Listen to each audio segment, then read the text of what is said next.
Welcome to this episode of the Building Texas Show. We are in Sunrise Beach Village right off of Lake LBJ today, and it's a place that I didn't fully understand, but we're with Mayor Rob Hardy, and we're going to get an opportunity to go to Sunrise Beach Village. Mayor Rob Hardy, how are you today?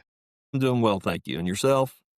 Doing well. Tell us a little bit about Sunrise Beach Village. I found it on the map, but it is what I would say is a smaller city in Texas. Most certainly is. And we're in Llano County. We're right in the middle of it. County has 3 incorporated cities, one of which is the city of Llano with about 3,300 people. One is Horseshoe Bay, and the majority of Horseshoe Bay is in Llano County. Part of it is in Burnett County. And then there's us, Sunrise Beach, and we're an incorporated city of approximately 800 individuals. And we're right on the banks of Lake LBJ. I would say half of our residents are part-time, and they come from anywhere from San Antonio to Austin, Midland, Odessa, and points farther. We're mostly waterfront community, and it's very unique. Our entire county has about 24,000 people, so you can see how diverse. We're very, very large geographically. And of course, our county has one other community that's not incorporated. It's Kingsland. And that is probably there's no question, it's the largest community. As far as we can tell, it's probably around 8,000 or 9,000 people. Well, help me understand, because that you use some words there that not everybody always hears: incorporated or unincorporated cities. For Kingsland, it's surprising that it's not incorporated and serving as a full working city, but a city of your population is. What caused that difference? What would cause someone or a group of people to incorporate or not incorporate their city? There's always pros and cons, and one of the cons always people pull up is taxes. And there's no question the city is a taxing entity. In our county, there are several taxing entities. The largest one, like it is in most counties in Texas, is the school district. And then you have the county, which usually operates roads, bridges, libraries, sometimes hospitals, those kind of things. And then you have the fire and police.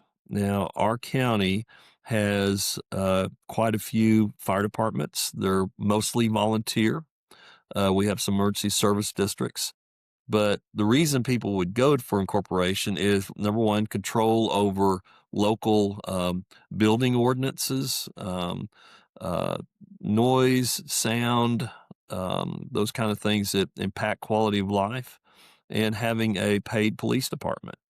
To contrast with Kingsland, it's much, much larger, but is not a city, does not have city government, does not have any roads or bridges department other than those maintained by the county and the state. TxDOT operates all the state highways in Texas.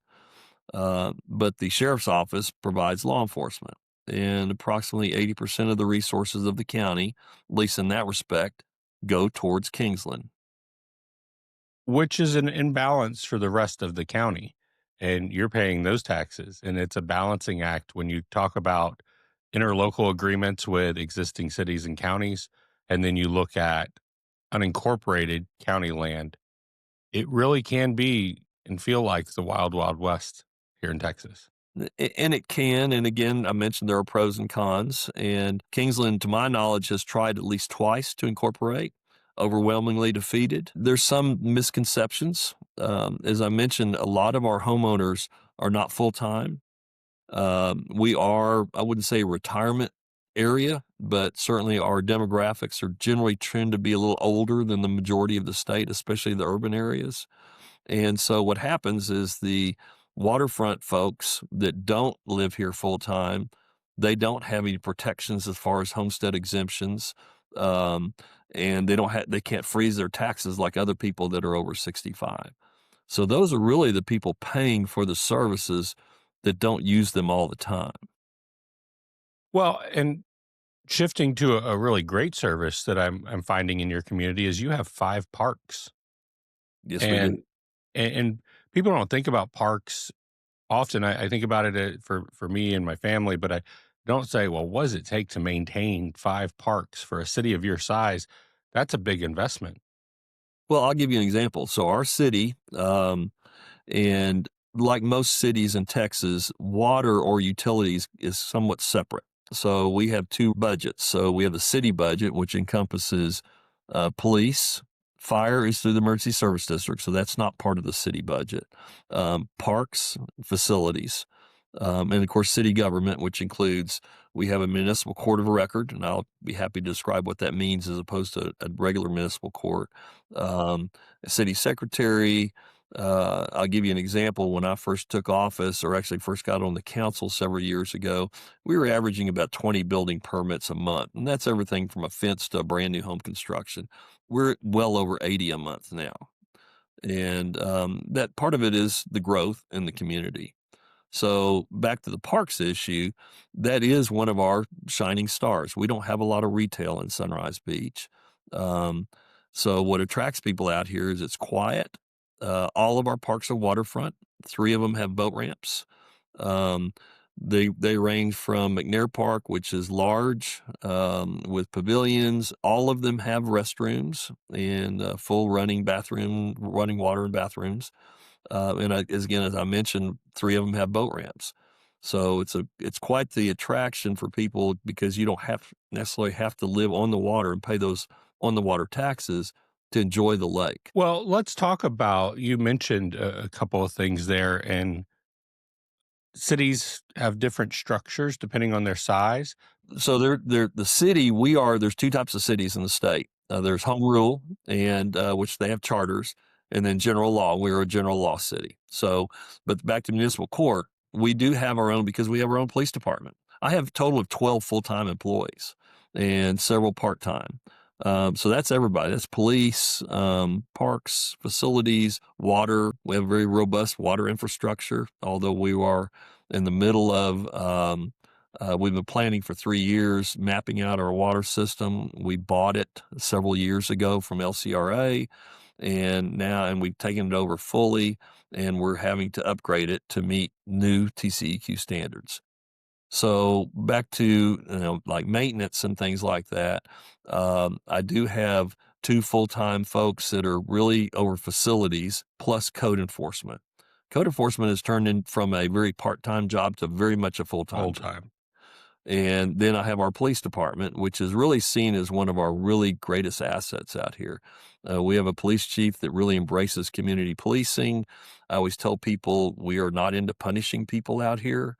We're very much into, making sure people can enjoy what they have out here. And we are on a dead end of a state highway. A lot of people would think, well, we are a speed trap. In reality, we write actual maybe 2 tickets a month. We write a bunch of warnings, but again, we're trying to make sure everybody stays safe and can enjoy the place that we have out here. It's a pretty special place out here on the lake. One of the things I've realized going around the state is that the mayor role really is a public servant in all aspects of it. I suspect that this isn't your number one career and source of income, being mayor of a small city in Texas. And saying it more clearly, I think people believe that it isn't a paid position, and I call it a near volunteer role because it's not. And that's the commitment of public service that people like you are giving to their communities. But what encouraged you to run for mayor to begin with? Well, my background is healthcare, and I started my career as a paramedic and commander with Austin Travis County EMS, and went to graduate school a couple of times. So I've been in healthcare as a healthcare administrator all my life. So all my life I've been in the kind of helping professions. My wife's the same way.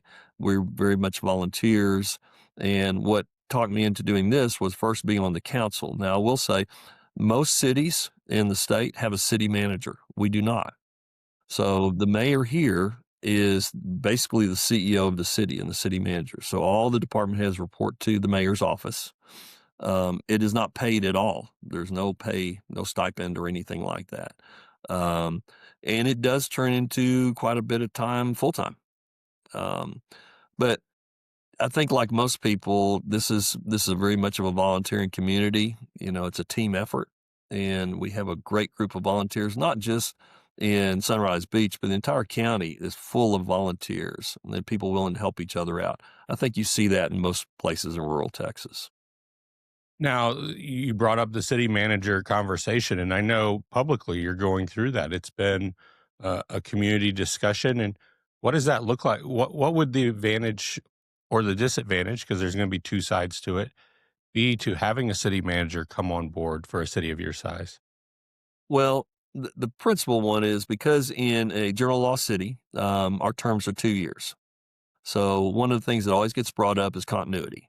Um, I would always be interested in making sure people know being on the council, being mayor should probably never be a one term. That's completely up to the individual. But after 2 years, you're really just learning where everything is and how things work. Municipal government is different than corporate government or private government that I'm used to, private corporations. But it can be learned. And the good thing is we have staff that do provide that continuity. So back to your question, we actually have gone through that. It was brought up as a citizen-led initiative, and that's by state law. The mayor and the council cannot weigh in on the pros and cons of it. We can answer factual questions. So that was intensely debated a few months ago, was brought up to vote, and quite honestly was soundly defeated. A lot of people, like most places in Texas, most people are pretty content with how things are going, and they don't want to change a lot. The reality is, change is the only constant we have. We are a county that has been discovered. If you go down to downtown Llano, 5 years ago, there was nothing open on Saturday. Now everything's open. There's bars, restaurants, shops. There's gaggles of tourists walking around with cameras taking pictures of our courthouse. And that's throughout the entire county. It is a beautiful place in the Texas Hill Country. So the city manager form of government would offer some continuity. The reality is, in a town our size, it's difficult to find a qualified city manager anywhere in Texas or anywhere else. When you're talking about a place of 800 people and the type of income that person would have to have, rightfully so, based on training and background, you're talking about 10% of the city's budget just for salary for a highly positioned person. I do believe the time will come that it's the right thing to have out here.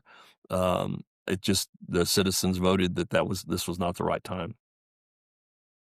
I see that conversation similarly in Comfort, Texas, where they're talking about incorporation and where they're really trying to understand what would the benefits be of putting more systems in place. And I always go back to the funding, the relationship with TxDOT, the reality of infrastructure. It's a big commitment for a city of your size to buy a water system from LCRA because that was a big investment when it was built, and it's a big investment to maintain professionally and with the critical nature of water.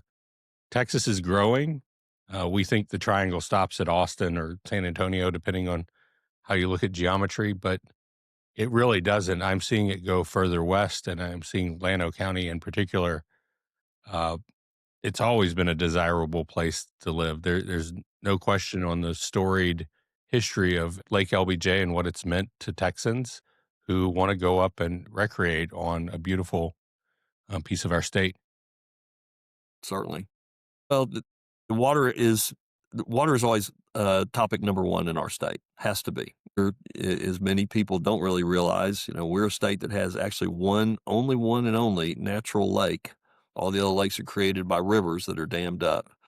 And on the lake we're on, of course, it's part of the 7-lake Highland Lakes chain. And most of those are either reservoir or flood control lakes, Travis and Buchanan being the main ones.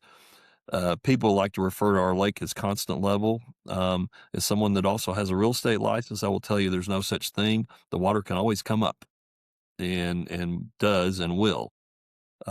So those are some of the things that you'd mentioned. So what are the pros and cons about incorporation back to like in Comfort? Streets and roads is a big thing. Police protection. Um, you want to maintain your quality of life. Code enforcement. Those are probably the main things, and then of course infrastructure development and maintenance. I was surprised to hear you say that the ESD, the Emergency Service District, is separate from the city's budget. And that's just a gap in my understanding. But can you talk us through that? Because I do see the primary role of public servants is to create an environment that is safe, livable, and the environment for success. But it starts with environmental safety and the emergency service districts across the hill country, the volunteer fire situation across the hill country.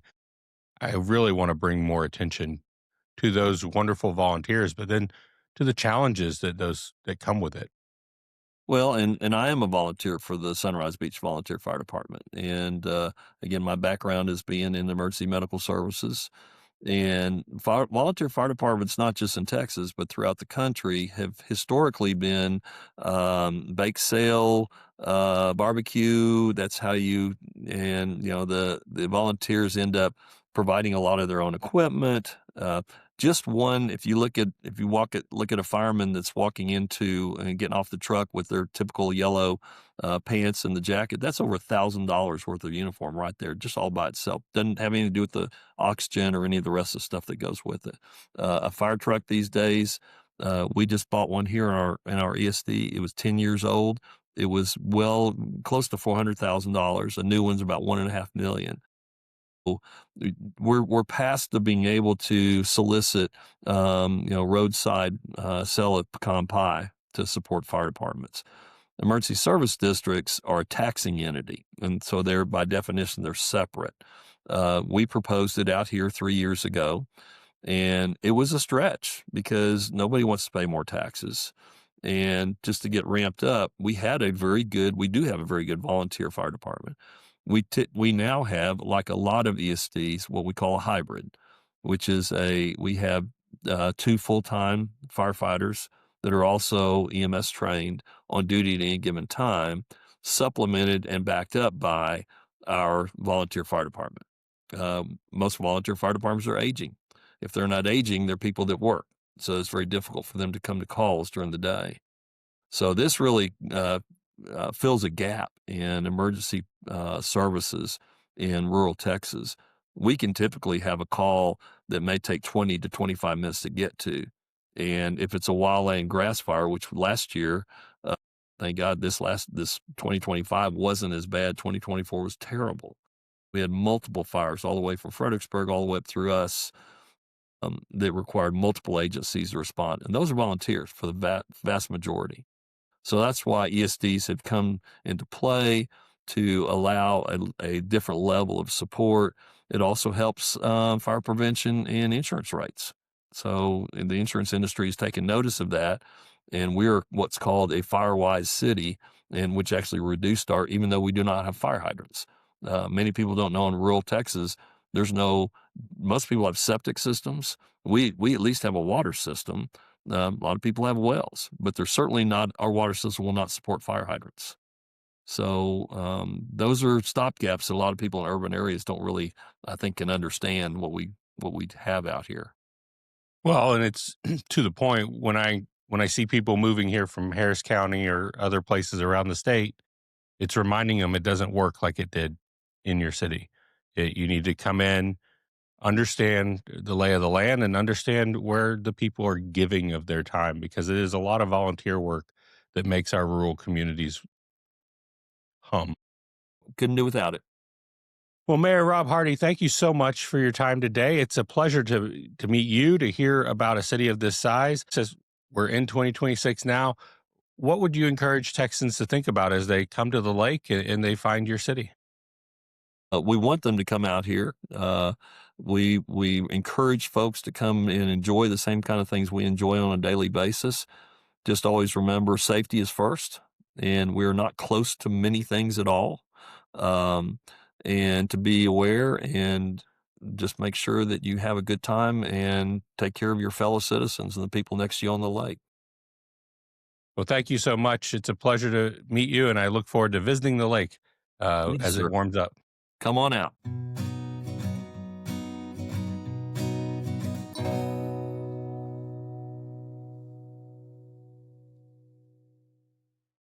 Thank you for joining us at the Building Texas Show. We're excited to share stories from across the state, covering the future of work and what Texas is going to look like over the next 50 years. Please like and subscribe on YouTube